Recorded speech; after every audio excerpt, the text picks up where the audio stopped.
Assalomu alaykum hurmatli fuqarolar. Toshloq tumanida 2025-yilning 10 oy yakuni bo'yicha hisobot davrida jami qayd etilgan umumiy jinoyatlarning soni 310 tani tashkil etib, shundan oldini olish mumkin bo'lgan jinoyatlar 174 tani tashkil etilib, o'rnatilgan tartibda hisobga qo'yilgan. Sodir etilgan umumiy jinoyatlar 310 tani tashkil etgan bo'lsa, aniqlangan jinoyatlar 90 tani tashkil qilgan. Fuqarolarimizning ehtiyotsizligi oqibatida sodir etilgan jinoyatlar 51 tani. Tergov bo'linmalari tomonidan dastlabki tergov davomida qo'shimcha aniqlangan jinoyatlar esa 38 tani tashkil etmoqda. Ushbu davrda qayd etilgan jinoyatlarning salmoqli qismi, ya'ni 67 tasini o'g'irlik, shundan oldini olish 37 ta, axborot texnologiya kiber yordamida 26 ta, 37 tasi firibgarlik, shundan oldini olish 18 ta, axborot texnologiya kiber yordamida 19 ta jinoyatlar tashkil etdi.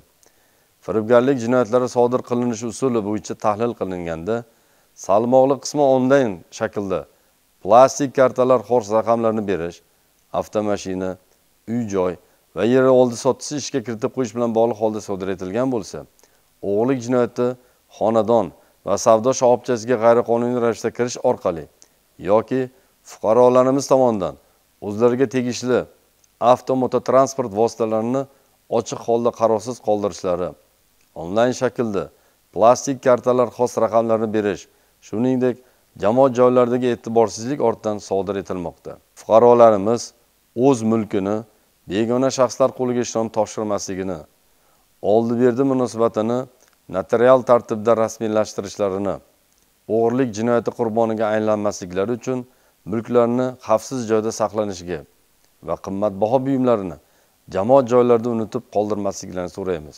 Ko'pgina tan jarohati yetkazish bilan bog'liq og'ir turdagi jinoyatlarning asosini sovuq qurol ishlatib sodir etilgan jinoyatlar tashkil qilinishini hisobga olsak, masala yana oydinlashadi.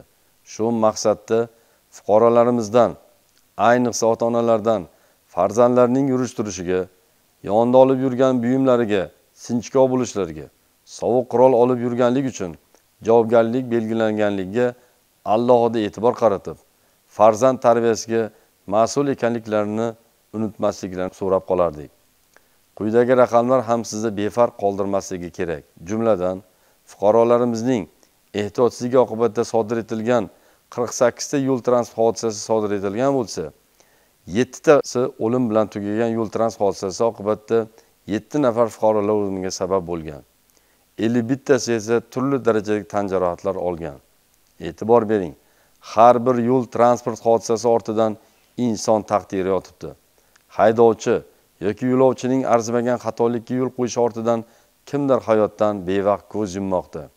Yuqoridagi yo'l transport hodisalari asosan kunduzi qatnov soni oshgan paytlarga to'g'ri kelmoqda.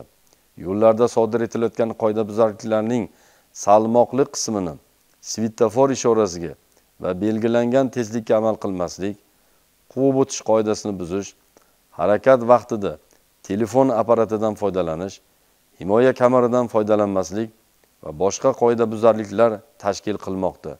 Natijada o'nglab bo'lmas fojiali holatlar sodir bo'layotganligi sir emas.